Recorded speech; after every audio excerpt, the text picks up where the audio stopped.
नमस्कार, मैं हूं शशि रंजन और आपका बहुत बहुत स्वागत है जनता टीवी में। लगातार पिछले कई दिनों से आप हमारे साथ आदमपुर घूम रहे हैं और लगातार हम आपको ये भी बता रहे हैं और आप महसूस भी करते हैं और आप जानते भी और आप समझते भी हैं कि आदमपुर के जो नतीजे आएंगे 6 नवंबर को, उसका बड़ा लंबा चौड़ा असर होने वाला है। 2024 के पहले हरियाणा में ये आखिरी चुनाव है, अगर कोई और ऊंच नीच ना हुई तो।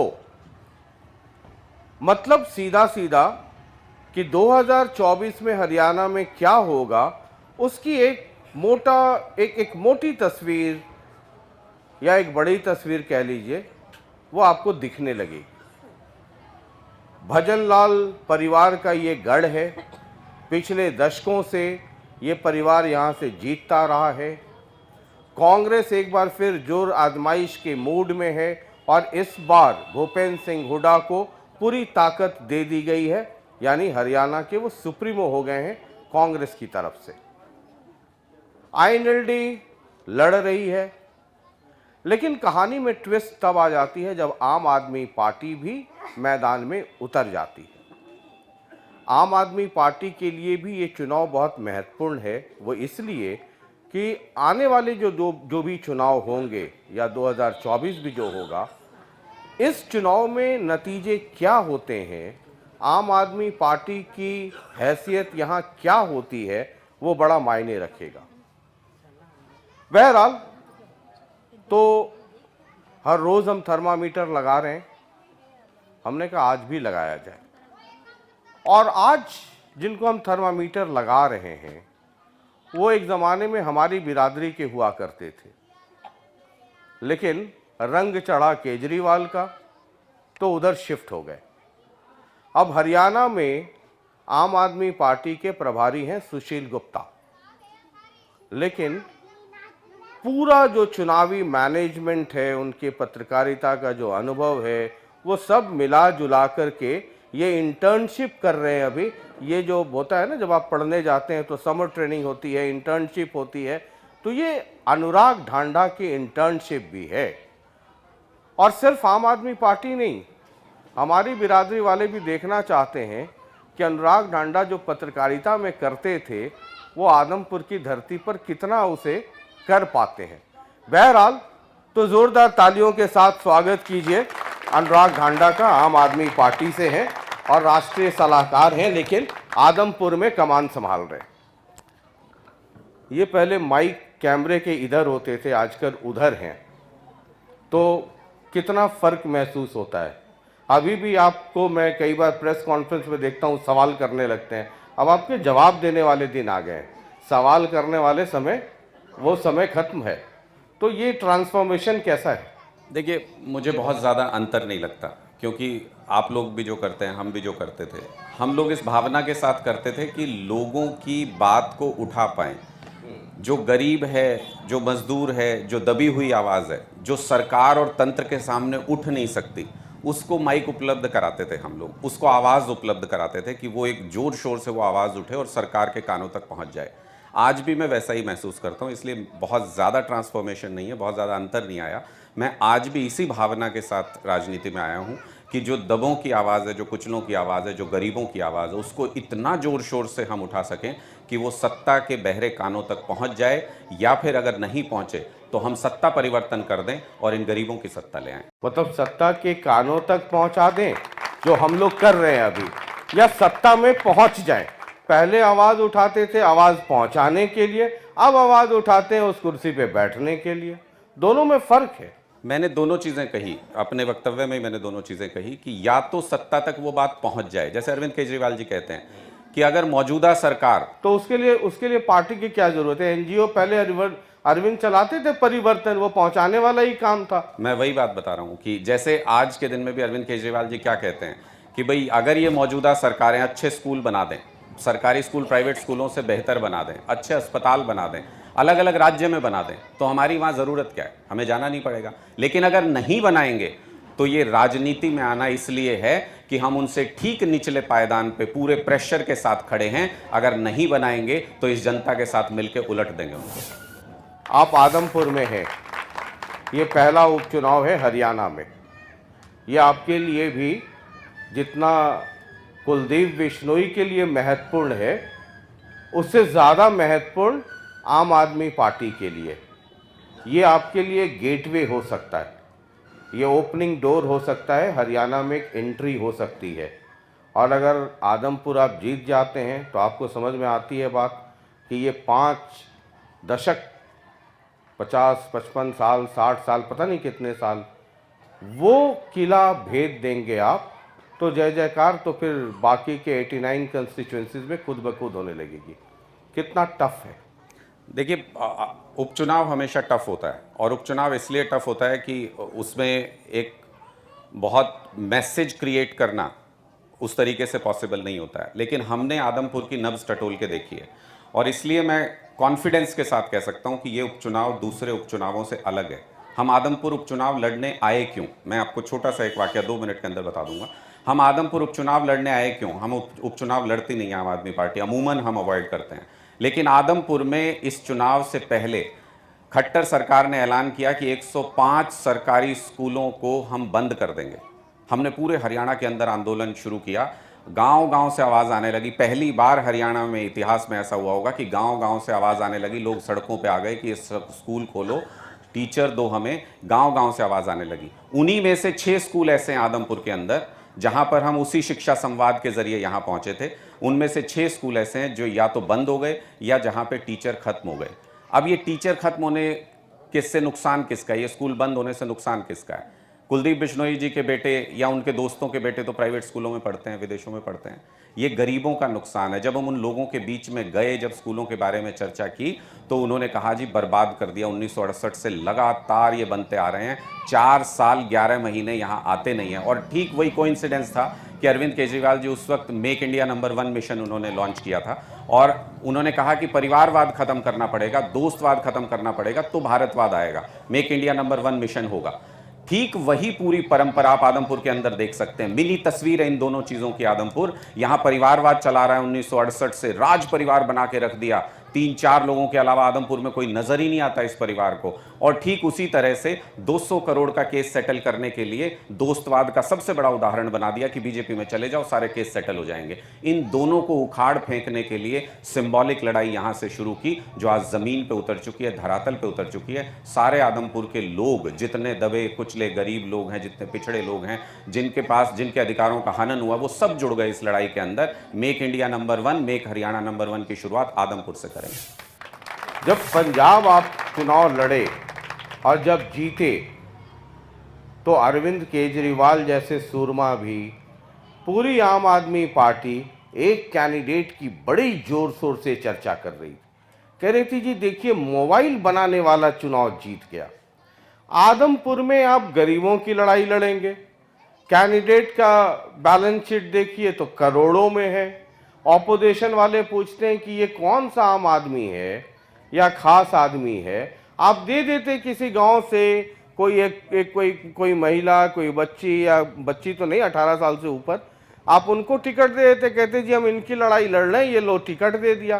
तो आपने टिकट तो दे दिया, फिर वही पहले वो कांग्रेस में थे, फिर बीजेपी में आए, 2014 लड़े, अब आपके यहाँ आ गए। तो मतलब वो आम आदमी का कॉन्सेप्ट कहाँ है? देखिए, आम आदमी की परिभाषा क्या है, पहले हम इसको समझ लें कि आम आदमी की परिभाषा क्या है। सत्येंद्र सिंह के पिताजी तो राजनीति में रहे नहीं, उनके कोई पुरखे तो बनते आ नहीं रहे, राजनीति में है नहीं, वो राज परिवार से आते नहीं। सत्येंद्र सिंह एक किसान के बेटे हैं। ये उनका कसूर है क्या कि उनकी पुश्तैनी ज़मीन ज़्यादा है? ये उनका कसूर है क्या कि गैस एजेंसी खोल के ईमानदारी से अपनी कमाई के ज़रिए वो अपना घर बार चला रहे हैं? ये उनका कसूर तो नहीं हो सकता ना कि वो उनके ऊपर एक भी क्रिमिनल केस नहीं है, ना ये उनका कसूर हो सकता कि उनके ऊपर एक भी करप्शन केस नहीं है। हर वो व्यक्ति आम आदमी है जो अपनी मेहनत के जरिए अपना धन अर्जित करता है। इसको आप खास आदमी से अगर कंपेयर करना चाहें तो बहुत आसानी से हो सकता है। खास आदमी वो है जिसके ऊपर 200 करोड़ रुपए का इनकम टैक्स का केस चल रहा है। और कहां से आए 200 करोड़? कहां से आए? कोई बिजनेस थोड़ी कर रहे हैं जिससे 200 करोड़ आ गए। ये जो जितने गरीब लोगों ने वोट दिया, आदमपुर की जनता ने उनको सालों साल 24 साल तक विधायक बनाया, इनके वोट बेच बेच के करप्शन कर करके 200 करोड़ रुपए जमा किए। इसलिए वो खास आदमी है। सत्येंद्र सिंह आम आदमी है, आम आदमी को रिप्रेजेंट करता है। कई लोग ये कहते हैं कि आपने सुना होगा, मतलब आप को कुछ नया नहीं लगेगा। ऑपोजिशन के लोग कह रहे हैं कि आम आदमी पार्टी जो है, खास के कांग्रेस के लोग कह रहे हैं कि ये बीजेपी की बी टीम है, ये जो है वोट काटू है। आदमपुर की हिस्ट्री रही है, इलेक्टोरल हिस्ट्री है कि किसी भी बड़े जब कोई बड़ा नेता हो जाता है तो अमूमन हर जगह होता है, एक होता है प्रो सर्टेन लीडर और अगेंस्ट सर्टेन लीडर।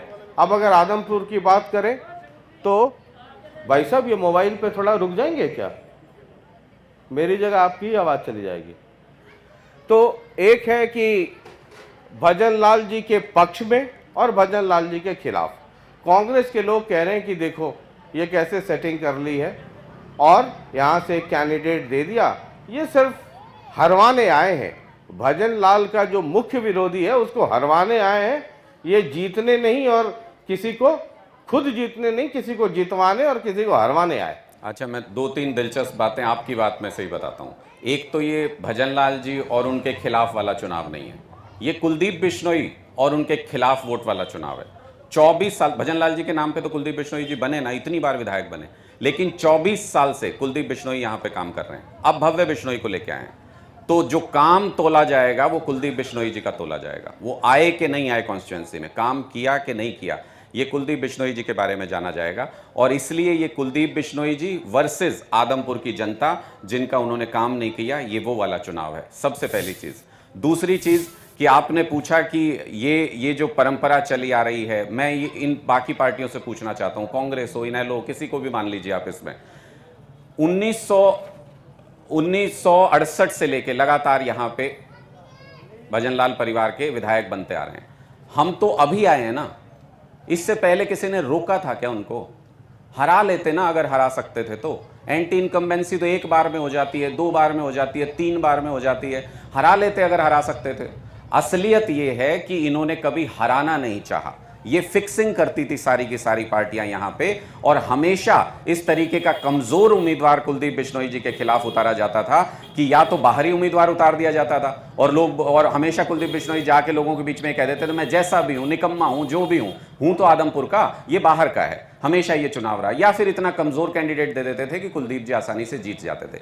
ये फिक्सिंग टूट गई इनकी आम आदमी पार्टी के आने से। इसलिए आप रोज देखोगे कांग्रेस भी हमको गाली दे रही है, इसलिए आप रोज देखोगे कुलदीप बिश्नोई जी भी कुछ कुछ हमको कहते रहते हैं, भव्य बिश्नोई जी भी आम आदमी पार्टी को गाली देते रहते हैं, और इनेलो वाले भी। उनका मुकाबला मुझे समझ नहीं आता कांग्रेस वालों का कुलदीप बिश्नोई जी से है या आम आदमी पार्टी से। इनेलो वालों का मुकाबला कुलदीप बिश्नोई जी से है या आम आदमी पार्टी से है। हमेशा आम आदमी पार्टी को कोसते रहेंगे, हमेशा आम आदमी पार्टी को गाली देते रहेंगे, क्योंकि इनकी सेटिंग बर्बाद कर दी। मैं लोगों के बीच जाता हूं, लोग बोलने लगे हैं, मैं पूछता हूं कि किसी की औकात है क्या कि आम आदमी पार्टी को खरीद सके, कोई सेटिंग कर सके? लोग कहते हैं किसी की औकात नहीं है ऐसी जो आम आदमी पार्टी को खरीद सके या सेटिंग कर सके।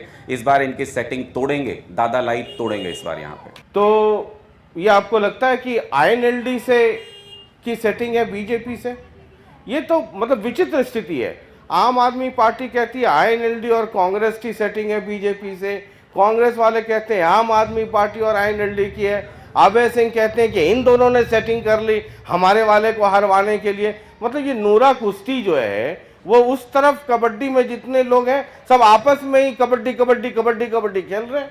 नहीं, ये तर्क के जरिए, अगर आप देखें तर्क के जरिए ये नूरा कुश्ती खत्म हो सकती है, बहुत आसानी से समझ में आ सकता है। सबसे पहले उम्मीदवार किसने घोषित किया? आम आदमी पार्टी ने। हमने सत्येंद्र सिंह को उम्मीदवार दिया। सबसे पहले नॉमिनेशन किसने भरा? आम आदमी पार्टी ने। तब तक तो ना आईएनएलडी ने कैंडिडेट दिया था ना कांग्रेस ने दिया था। अगर उनको लगता था कि वो सच में कुलदीप बिश्नोई जी को हराना चाहते हैं, कांग्रेस ने ऐसा उम्मीदवार क्यों दिया जो वोट कटुआ है, जो वोट काट रहा है आम आदमी पार्टी का? चाहे वो रणनीतिक आधार पे देख लीजिए, जातिगत आधार पे देख लीजिए, कैसे भी देख लीजिए। अगर उनको जीतने के लिए लड़ाई लड़नी थी कांग्रेस को, तो यहां का अपना कोई कार्यकर्ता, यहां का अपना कोई वर्कर देते, मजबूती से चुनाव लड़ते। हमें भी लगता कि लोकल वर्सेस बाहरी चुनाव में कांग्रेस भी हिस्सा ले रही है, कांग्रेस भी वो लड़ाई लड़ रही है। लेकिन इन्होंने क्या किया? इन्होंने एक बाहरी उम्मीदवार दे दिया जो 2009 के बाद से यहां पे आए नहीं, 13 साल तक नहीं आए, और चुनाव जीते या हारे वापस कलायत चले जाना उनको। तो जयप्रकाश का मैं कई बार पूछता हूं, मुझे इतना समझ ही नहीं आता, लॉजिक नहीं समझ में आता, जयप्रकाश का है क्या यहां पे? आदमपुर के अंदर उनका गांव है, उनका घर है, उनका परिवार रहता है, उनका बिजनेस है क्या यहां पे जयप्रकाश का जो चुनाव लड़ने आ गए? एक नया नया फार्म हाउस है बीच आदमपुर में। मैं उसके बारे में बताता हूं। मैं चुनौती देता हूं जयप्रकाश जी को, और आप भी पूछिएगा उनसे, उन्होंने वो फार्म हाउस डिक्लेयर किया है क्या चुनाव में? उन्होंने वो फार्म हाउस क्या अपने एफिडेविट में डिक्लेयर किया है? इतना झूठा आदमी जो चुनाव के बीच में सफेद झूठ बोल सकता है कि मैंने फार्म हाउस ले लिया आदमपुर के अंदर, वो बाद में जनता का क्या हाल करेगा आप खुद अंदाजा लगाइए। अगर उन्होंने एफिडेविट में डिक्लेयर किया है तो उनको कहिए कि सार्वजनिक करें कागज, और अगर डिक्लेयर नहीं किया है तो उनको कहिए कि आदमपुर के लोगों के पैर पकड़ के माफी मांगे। उन्होंने अपमान किया आदमपुर के लोगों का। बेवकूफ समझते हैं क्या लोगों को? बेवकूफ समझते हैं जयप्रकाश जी? वो तो खुलेआम कह रहे हैं कि ले लिया यहाँ, अब तो यहीं रहना है, यहीं मरना, यहीं जीना। कह रहे हैं कलायत में अब उनका परिवार यानी उनका बेटा लड़ लेगा, उनका बेटा कलायत में और वो आदमपुर में। अच्छा, कुलदीप बिश्नोई जी पहले यहाँ लड़ते थे, अब उनका बेटा लड़ लेगा। जयप्रकाश जी कलायत में लड़ते थे, वहां उनका बेटा लड़ लेगा, यहाँ जयप्रकाश जी लड़ लेंगे। मतलब ये परिवार ही रह गए क्या? जिस परिवारवाद के खिलाफ भारतीय जनता पार्टी भी बोलती है, कांग्रेस भी बोलती है, हम उससे निकलने की कोशिश कर रहे हैं, पर पूरी तस्वीर में परिवारवाद नजर आता है। ये लोग, ये आदमपुर के लोग नजर नहीं आते क्या? ये सारे लोगों में से एक भी ऐसा नहीं लगता कांग्रेस को जो चुनाव लड़ सकता था? मैं आपसे चलो एक सवाल पूछता हूं। कुलदीप बिश्नोई जी कहते हैं आदमपुर मेरा परिवार है। आप ये बताइए कि मुझे जो लगता है कि वो आदमपुर को अपना परिवार कहते तो हैं, लेकिन अपने परिवार को ही उन्होंने पूरा आदमपुर समझ लिया। अपने परिवार के 3-4 लोगों के अलावा उनको आदमपुर में कोई नजर नहीं आता। मान लो नहीं लड़ना था कुलदीप बिश्नोई जी को, कुछ और राजनीति होगी, कुछ और करना चाहते होंगे, कुछ और काम धंधा होगा, कुछ भी होगा, राजस्थान जाना होगा, नहीं लड़ना था मान लो। आदमपुर में एक भी ऐसा व्यक्ति नहीं मिला उनको, एक भी ऐसा युवा नहीं मिला, एक भी ऐसा बुजुर्ग नहीं मिला, एक भी ऐसा पढ़ा लिखा इंसान नहीं मिला जिसको वो आदमपुर का बेटा बना के चुनाव लड़वा सके। बस भव्य बिश्नोई नजर आया उनको। कि भव्य बिश्नोई सबसे पढ़ा लिखा कैंडिडेट है इस वक्त आदमपुर उपचुनाव में। विदेश में वो टॉपर रहा है, 10th में, बोर्ड में, +2 में, यहाँ वहाँ, ऑक्सफोर्ड, हुलुलुलु, जहाँ जहाँ वो गया। और वो कह रहे हैं कि उसकी पढ़ाई लिखाई और डिग्री का फ़ायदा आदमपुर को मिलेगा। और भव्य ने बहुत ही सुंदर एक रोड मैप बनाया है। वैसे बहरहाल मैं पेरिस में आपका स्वागत करता हूँ, और इसलिए स्वागत करता हूँ पेरिस में, आप भ्रम में मत रह जाइए, वीज़ा नहीं है जेब में, कोई बात नहीं है। क्योंकि कुलदीप जी ने ये कहा हमारे इसी थर्मामीटर में, हमने उनसे कहा कि सिंगापुर नहीं तो चंडीगढ़ ही बना दो। उन्होंने कहा चंडीगढ़ गोली मारिए, ये पेरिस बनाऊंगा। तो मैं पहले से ही आपका पेरिस में स्वागत करता हूँ, आदमपुर का नाम बदल के पेरिस हो जाएगा। बहरहाल वो कह रहे हैं कि जो उनके मन में आदमपुर को पेरिस बनाने की जो कल्पना है, वो कह रहे हैं उसका रोड मैप है और वो भव्य उसको इम्प्लीमेंट करेगा। देखिए, मैं यही कहना चाहता हूं कि इनको भव्य बिश्नोई के अलावा कोई और नजर नहीं आता पूरे आदमपुर के अंदर। मेरा सवाल इनसे, महत्वपूर्ण सवाल जो है, मैं इनसे ये पूछना चाहता हूं। सत्येंद्र सिंह ने ये सवाल पूछा इनसे, चुनाव में आमने सामने जनता के सवाल तो पूछेंगे, क्योंकि 4 साल 11 महीने ये यहाँ रहते नहीं। अगर भव्य बिश्नोई जी सबसे पढ़े लिखे इंसान हैं आदमपुर के अंदर, उनका दावा है ऐसा कुलदीप बिश्नोई जी का, तो सार्वजनिक क्यों नहीं करते कि कौन सी पढ़ाई पढ़ी, कहाँ से डिग्री की? वो डिग्री सार्वजनिक क्यों नहीं करते हैं? क्यों नहीं करते कुलदीप बिश्नोई जी? छुपाने की क्या बात है? अगर पढ़ाई पढ़ी है तो ये उस पार्टी से आते हैं जिनके ऊपर से नीचे तक लेके सारे नेताओं की डिग्रियां फर्जी हैं। ये बाहर ऐश करते हैं विदेश के अंदर, और यहां पे आके कहते हैं पढ़ाई करके आया है। ये कौन सी पढ़ाई थी जो लोकसभा चुनाव के जस्ट बाद शुरू हो गई और विधानसभा शुरू होने से जस्ट पहले खत्म हो गई? हमने तो ऐसी कोई डिग्री नहीं पढ़ी आज तक जो अपनी मर्जी के हिसाब से शुरू हो जाए और अपनी मर्जी के हिसाब से खत्म हो जाए। तो मुझे लगता है कि इनको अपनी डिग्रियां सार्वजनिक करनी चाहिए। ये सत्येंद्र सिंह जी ने, हमारे उम्मीदवार ने सवाल पूछा सीधे सीधे कि एक तो डिग्री सार्वजनिक कीजिए कि क्या पढ़ाई पढ़ी है और उस पढ़ाई पे कितना खर्च आया है। ये दोनों चीजें कुलदीप बिश्नोई जी को सार्वजनिक करनी चाहिए आदमपुर की जनता के सामने, तब ये चुनाव आगे लड़ना चाहिए। चलिए, एक मसला जो आप लोग स्कूल का उठा रहे हैं और चुनाव के पहले से उठा रहे हैं, मैंने कुलदीप बिश्नोई से ये पूछा था कि आम आदमी पार्टी के लोग बहुत एग्रेसिव हैं स्कूल के मसले पर। उन्होंने कहा कि ज़रा उनसे जब मुलाकात हो तो पूछिएगा कि जितने स्कूल बने हैं वो भजन लाल जी ने बनवाए, और जो स्कूल बंद हुए थे मेरी जानकारी में जैसे ही आया मैंने उन स्कूलों को खुलवा दिया। एक आध कहीं कोई रह गया होगा, वो भी बस खुलने वाला है। मैं फिर इसीलिए बार बार कहता हूं कि ये झूठी और अनपढ़ पार्टी में चले गए, उसी तरीके का व्यवहार कर रहे हैं। इनकी सच्चाई मैं आपको बताता हूं। इन्होंने कहा कि चौधरी भजनलाल जी ने सारे स्कूल खुलवाए। हम यही तो लगातार कह रहे हैं कि चौधरी भजनलाल जी की विरासत को मिट्टी में मिला दिया इस आदमी ने। उन्होंने जितने स्कूल खुलवाए उससे ज़्यादा ये बंद करवाने पे उतारू हैं। ये कहते हैं सारे स्कूल खुल गए, एक ढाणी मोहब्बतपुर का स्कूल जहां आम आदमी पार्टी ने कंधे से कंधा मिला के गांव वालों के साथ, मैं चुनौती दे के आया था ढाणी मोहब्बतपुर के स्कूल के अंदर कि 10 दिन के अंदर अगर ये स्कूल नहीं खुला, ईंट से ईंट बजा देंगे खट्टर सरकार की, हमको किसी भी कुछ भी कीमत चुकानी पड़े उसकी। उनको स्कूल खोलना पड़ा। ये ढाणी मोहब्बतपुर के गांव के लोगों की जीत है। उन्होंने घुटने टिकवाए कुलदीप बिश्नोई के, अगर वोट मांगने जाना था तो स्कूल खोलना पड़ा और एक स्कूल खुला है। आदमपुर के अंदर 6 ऐसे स्कूल हैं जिनमें ना तो टीचर है और वो बंद हुए हैं। आप अगर खैरमपुर चले जाओगे आज भी धरना चल रहा है स्कूल के सामने। ऐसे कई गांवों में धरना चल रहा है स्कूल के सामने आज भी। कुलदीप बिश्नोई जी को काले झंडे दिखाए गए थे जब खैरमपुर में गए। लोगों ने कहा जो हमारे बच्चों को एजुकेशन नहीं दे सकता, ऐसा विधायक हमको चाहिए नहीं, ऐसा नेता हमको चाहिए नहीं। आप छोड़िए वो सब बातें, 130-35 स्कूल हैं आदमपुर के अंदर। मैं चुनौती देता हूं, मैं यहीं आपको खुली चुनौती देता हूं। यहां तो मुझे नहीं पता कौन कौन बैठे हुए हैं। खुली चुनौती देता हूं, सरकारी स्कूल के किसी 5वीं 6ठी के बच्चे को बुलाइए, 7वीं के बच्चे को बुलाइए। ये 4थी क्लास की किताब है, ये अभी मेरे को 4थी की मिली इसलिए 4थी की दिखा रहा हूं। अगर पहली क्लास की किताब अगर किसी के भी पास हो, हिंदी और अंग्रेजी का एक भी लाइन पढ़वा के दिखा दीजिए। खुली चुनौती इस खुले मंच से दे रहा हूं, किसी सरकारी स्कूल के बच्चे से पढ़वा के दिखा दीजिए। और क्या भव्य बिश्नोई अंग्रेजी में गिटर पिटर करते हैं? भव्य बिश्नोई विदेशों में डिग्री करते हैं। मजाक बना रखा है स्कूल व्यवस्था का, एजुकेशन का। इन गरीबों के बच्चों को पढ़ने का हक नहीं है, ये नहीं बन सकते भव्य बिश्नोई। इनके अंदर वो काबिलियत नहीं है। इनको लगता है दिल्ली के अंदर ऐसे ही गरीब बच्चे पढ़ पढ़ के आज IIT और एम्स में जा रहे हैं, डॉक्टर और इंजीनियर की पढ़ाई वहां पे कर रहे हैं। और उन 2-4 साल के बाद जब डिग्री करके निकलेंगे, एक एक गरीब परिवार का बच्चा 2-2 4-4 लाख रुपए की सैलरी ले रहा होगा महीने की।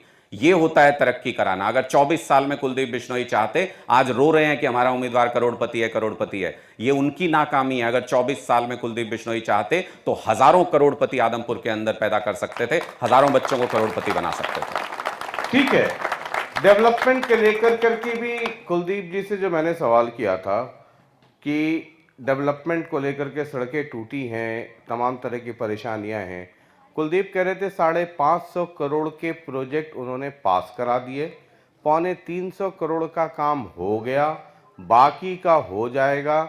और जैसे ही वो जीत करके जाएंगे या जो आने वाला समय है उसमें कम से कम 1000-1500 करोड़ तो मतलब पेरिस बनाने में लग ही जाता है।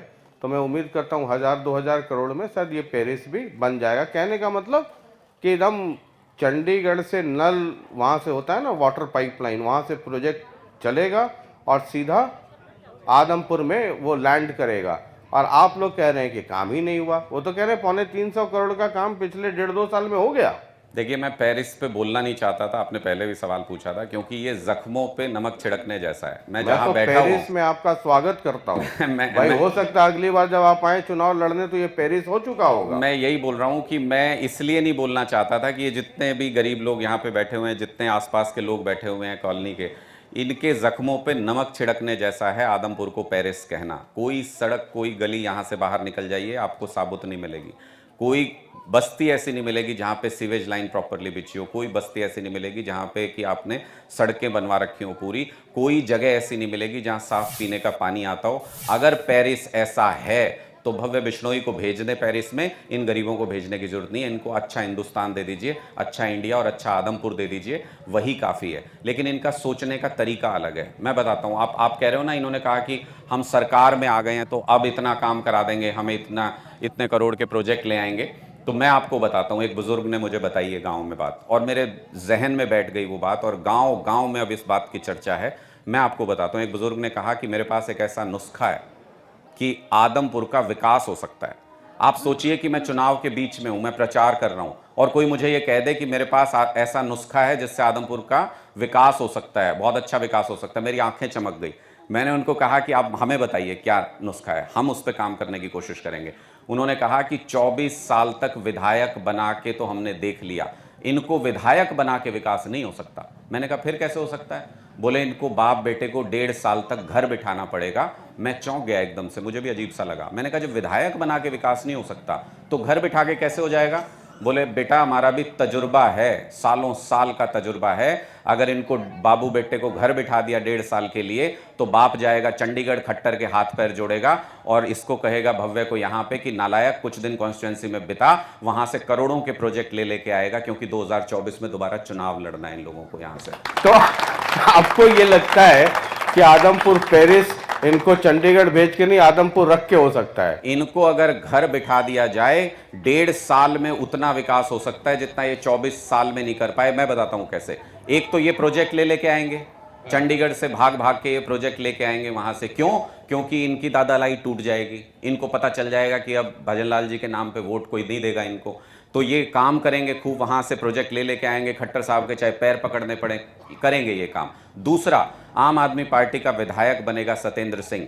हम भी कोई छोटी लड़ाई नहीं लड़ रहे, हमको 2024 में सरकार बनानी है पूर्ण बहुमत की हरियाणा के अंदर। हम अपनी जान लगा देंगे, सिर्फ सत्येंद्र सिंह नहीं, हम सारी लीडरशिप लग के यहाँ पे जान लगा देंगे कि ज्यादा से ज्यादा काम आदमपुर में करा सकें। डबल इंजन लग जाएगा आदमपुर के विकास में, डबल इंजन लग जाएगा आदमपुर के विकास में। मतलब जो 24 साल में नहीं हुआ वो आप 1.5 साल में करवाना चाहते हैं? मैं बिल्कुल आपको दावे से कहता हूं, मैंने आपके सामने एक बात कही, अब मैं ये बात स्पष्ट तौर पे मैं आपके बीच में ये गारंटी दे रहा हूं, अरविंद केजरीवाल जी के रिप्रेजेंटेटिव के तौर पे, उनके एक कार्यकर्ता के तौर पे मैं ये गारंटी देके जा रहा हूं कि 1.5 साल का मौका मांग रहे हैं, सिर्फ 24 साल इन लोगों ने मौका दिया है कुलदीप जी को। मैं आप सारे लोग भी बैठे हो, आपके बीच में बोल रहा हूं, सिर्फ 1.5 साल का मौका आम आदमी पार्टी के विधायक के लिए मांग रहे हैं। 1.5 साल में हम ये गारंटी देते हैं कि आपके सरकारी स्कूल में पढ़ने वाले 26,000 बच्चे बच्चियों को हिंदी और अंग्रेजी की किताबें पढ़ना सिखा देंगे 1.5 साल के अंदर। अगर नहीं कर पाए, लात मार के निकाल देना आम आदमी पार्टी के विधायक को यहां से। चलिए, ये तो एक मसला है, लेकिन जितनी पार्टियां हैं, बीजेपी हो, कुलदीप बिश्नोई हो, कांग्रेस हो, आईएनएलडी हो, सब ये लगातार कह रही हैं कि हरियाणा के लाल हैं, शिवानी के रहने वाले हैं, अरविंद केजरीवाल हिसार में पढ़ाई लिखाई हुई है। बोले ये हमारा ऐसा कौन सा बेटा हुआ जो वोट तो हमसे मांगने आ रहा है और लड़ाई पंजाब की लड़ता है। जब SYL की बात होती है तो अभी अपॉर्चुनिटी है, पंजाब में उनकी सरकार है, हरियाणा को पानी की दरकार है और जिस इलाके में हम बैठे हैं आदमपुर, ये पानी के लिए त्राहिमाम करता है, खारा पानी है, तो क्यों नहीं अरविंद केजरीवाल वहाँ से पानी दिलवा देते हैं। ये खुली चुनौती, वो कहते हैं कि यहाँ तो कुछ कहते हैं, वहाँ कुछ कहते हैं। ये SYL को लेकर के एक ज़बरदस्त हमला आप पे होने लगा। भागवत मान जब आए थे तब चंडीगढ़ की बात कर दी, अब SYL का बड़ा मसला हो गया। ये आपको लगता नहीं है कि यहाँ आपके लिए एक समस्या क्रिएट करता है ये SYL वाला मसला? 0% समस्या है ये हमारे लिए। क्यों है मैं बताता हूं आपको। आप कहते हैं ये अपॉर्चुनिटी है, आपने कहा कि अपॉर्चुनिटी है, क्यों ऑपोजिशन के लोग ऑपोजिशन कह रहा है कि अपॉर्चुनिटी है, क्यों नहीं सॉल्व कर देते। मैं आपको बताता हूं, तीनों जगह पे, पंजाब के अंदर, हरियाणा के अंदर, केंद्र सरकार में कांग्रेस रह चुकी है, सालों साल तीनों जगह पे रह चुकी है। अपॉर्चुनिटी नहीं थी क्या तब इनके पास? तब इनके पास अपॉर्चुनिटी नहीं थी। दूसरा, भारतीय जनता पार्टी, इधर चौटाला साहब, उधर अकाली दल, तीनों जगह पे भारतीय जनता पार्टी की सरकार रह चुकी है। तब इनके पास अपॉर्चुनिटी नहीं थी, तब नहीं कर सकते थे। इनका काम सिर्फ और सिर्फ लड़ाना है, अलग अलग वजहों से। कभी जात के नाम पे लड़ाते हैं, यहाँ जाति के नाम पे चुनाव होता है कि नहीं आया, पूछ लो इन लोगों से। हमेशा जाति के नाम पे लड़ाते हैं। कभी धर्म के नाम पे लड़ाते हैं, कभी स्टेट्स को आपस में लड़ा देंगे। मोदी जी बैठ के तमाशा देख रहे हैं, दोनों स्टेट में लड़ाई करा के मोदी जी बैठ के तमाशा देख रहे हैं। मैं आज आपके माध्यम से सवाल पूछता हूं भारतीय जनता पार्टी से कि केंद्र सरकार पंजाब, हरियाणा, गुजरात, हिमाचल, राजस्थान सबको पानी उपलब्ध क्यों नहीं कराती? पाकिस्तान ज्यादा प्यारा है क्या मोदी जी को हरियाणा से? पाकिस्तान ज्यादा प्यारा है मोदी जी को पंजाब से? पाकिस्तान में 65% पानी हमारा बह करके जा रहा है। पहले यही मोदी जी कहा करते थे कि उसको रोक के प्यास बुझाएंगे पंजाब और हरियाणा की। क्यों नहीं पाकिस्तान का पानी रोक के पंजाब को भी देते और हरियाणा को भी देते? दोनों स्टेट्स के पास पानी की कमी है, क्यों नहीं करते? क्या प्यार है मोदी जी को ऐसा पाकिस्तान से कि वो हरियाणा और पंजाब के लोगों को प्यासा मार रहे हैं? दो भाइयों को आपस में लड़वा रहे हैं, आप तमाशा देख रहे हैं। ये तो अंग्रेजों की रणनीति होती थी, फूट डालो और राज करो। कांग्रेस का स्टैंड क्या है? हरियाणा में कुछ बोलते हैं, पंजाब में कुछ बोलते हैं, इससे सोल्यूशन निकल जाएगा क्या? आईएनएलडी का स्टैंड क्या है? इधर कुछ बोलते हैं, उधर अकाली कुछ बोलते हैं, सोल्यूशन निकल जाएगा। भारतीय जनता पार्टी इधर कुछ बोलती है, उधर कुछ बोलती है, सोल्यूशन निकल जाएगा। इससे सोल्यूशन एकमात्र ये है कि अगर दो भाइयों का झगड़ा हो जाए, किसी एक बात को लेकर विवाद हो कि हमें ये चाहिए, ये चीज दोनों भाई कह रहे हैं हमें ये चाहिए, कौन फैसला करेगा? प्रॉपर्टी हो, मान लो ये टेबल है, दो भाइयों के बीच में बटनी, एक कह रहा है मुझे चाहिए, दूसरा कह रहा है मुझे चाहिए, आपस में सिर फोड़ लें क्या एक दूसरे का? कौन फैसला करेगा? पिता फैसला करते हैं दोनों को बैठा करके कि किसके पास ये जानी चाहिए और कितनी जानी चाहिए, और जरूरत पड़े तो पिता नई टेबल खरीद के दे देते हैं दोनों भाइयों को एक एक। पाकिस्तान का पानी रोक के पंजाब को भी दिया जा सकता है और हरियाणा को भी दिया जा सकता है। तमाशा देख रहे हैं ये लोग। इनको सोल्यूशन नहीं करना है, और क्यों नहीं करना वो भी बता देता हूं। इनको सोल्यूशन इसलिए नहीं करना क्योंकि इसके अलावा किसी और काम पे राजनीति नहीं करनी। हमारे पास इन सब समस्याओं में लोगों को उलझाए रखने का, झगड़वाने का समय नहीं है। अरविंद केजरीवाल जी कह रहे हैं 75 साल बीत गए हमको, हम बेसिक चीज़ों के लिए, शिक्षा के लिए लड़ रहे हैं, हम बेसिक चीज़ों के लिए, अस्पतालों के लिए लड़ रहे हैं, हम नाली नहीं बनवा पा रहे, गलियां नहीं बनवा पा रहे अपने लोगों की, अब और इंतजार नहीं कर सकते, अब और आपस में लड़ते रह के इन मुद्दों पे वोट नहीं दे सकते। हम कहते हैं हमेशा कि हम स्कूल पे वोट मांगेंगे, हम अस्पतालों पे वोट मांगेंगे। ये तो चाहते यही थे कि इन मुद्दों पे चुनाव हो, लेकिन आप भी घूमे हो पूरे आदमपुर में, इन मुद्दों पे चुनाव नहीं होगा, जात पात पे चुनाव नहीं होगा किसी भी हालत में। ये शिक्षा के ऊपर चुनाव होगा, ये इस बात के ऊपर चुनाव होगा कि यहाँ के विधायक लोकल हों या यहाँ के विधायक बाहर के हों, यहाँ के विधायक यहाँ रहते हों या यहाँ के विधायक दिल्ली रहते हों। यहाँ के विधायक कलायत और विलायत से नहीं चाहिए, यहाँ के विधायक आदमपुर से चाहिए। 6 तारीख को क्या होगा? 6 तारीख को मातम होगा भारतीय जनता पार्टी के ऑफिस में भी और कांग्रेस के ऑफिस में भी, आईएनएलडी के ऑफिस में भी, और 6 तारीख को जश्न मनेगा पूरे हरियाणा के अंदर कि 2024 में सबकी बिजली, पानी, स्वास्थ्य सुविधाएं सब कुछ फ्री होने जा रहा है। आम आदमी पार्टी की सरकार आ रही है। बीजेपी वालों से भी मैंने ये सवाल किया था, उन्होंने कहा गोहाना की जो जलेबी बनती है उससे अच्छी जलेबी आदमपुर में शुद्ध घी की वो बननी शुरू हो गई है, और वो इतनी बनेगी और इतनी बटेगी कि जलेबी के अलावा कुछ खाना ही नहीं है। कांग्रेस वाले भी जलेबी के लिए सब रॉ मटेरियल इकट्ठा कर लिया, सबने जलेबी छानने का कार्यक्रम शुरू कर दिया। तो ये 6 तारीख को ये सब जलेबी छानेंगे और 24 को सब दिवाली मना लिया, तो दिवाला किसका निकलेगा 6 तारीख को? देखिए, दिवाली पे इनके वोट बैंक का दिवाला निकल चुका है। सारी पार्टियों के वोट बैंक का दिवाला दिवाली पे निकल चुका है। भारतीय जनता पार्टी का भी आप देख लीजिए, दर दर भटकते फिर रहे हैं कुलदीप बिश्नोई जी, लोगों के आगे हाथ जोड़ रहे हैं कि आम आदमी पार्टी की मीटिंग में मत जाओ। अब यहाँ भी हमने बहुत लोगों को बुलाया नहीं है, आप देख रहे हैं चारों तरफ लोग इन बातों को सुनने के लिए आ रहे हैं, क्योंकि इनके बच्चों के भविष्य का सवाल है। इस बात से ये सारी की सारी पार्टियां बौखलाई हुई हैं। जलेबी की तरह इस बार लोग घुमाएंगे इनको, भारतीय जनता पार्टी को भी, कांग्रेस को भी, आईएनएलडी को भी। इन सबको गांव में जाके लग रहा है कि इनको समर्थन मिलेगा, उस जात का वोट मिल जाएगा, इस जात का वोट मिल जाएगा। इस बार लोग जलेबी की तरह घुमाएंगे इनको और वोट झाड़ू पे देंगे। चलिए, बहुत बहुत शुक्रिया, बहुत बहुत शुक्रिया। तो ये अनुराग ढांडा हैं, पत्रकार टर्न्ड पॉलिटिशियन। हालांकि आदमपुर में सर्टिफिकेट मिलेगा कि इनकी इंटर्नशिप कितनी तगड़ी हुई है या अभी और इंटर्नशिप पे जाना है। बहरहाल कई मसले हैं और पॉलिटिकल पार्टीज अपने अपने हिसाब से उन मसलों पर बात कर रही है। अपना काम तो थर्मामीटर ही लगाना है। अनुराग ने भले ही अपना प्रोफेशन बदल करके अब चुनाव लड़वाने का काम किया हो, हम तो अब भी थर्मामीटर लगाते हैं। बाद बाकी लोकतंत्र में जनता जनार्दन है और रीडिंग खूब अच्छे से वो पढ़ लेती है, तो हम थर्मामीटर लगाते हैं, उस पर गर्मी किसकी कितनी है वो समझ लेते हैं। बाद बाकी दिवाली के बाद दिवाला 6 को किसका निकलता है आप भी देखिएगा, हम भी देखेंगे। बहुत बहुत शुक्रिया, नमस्कार।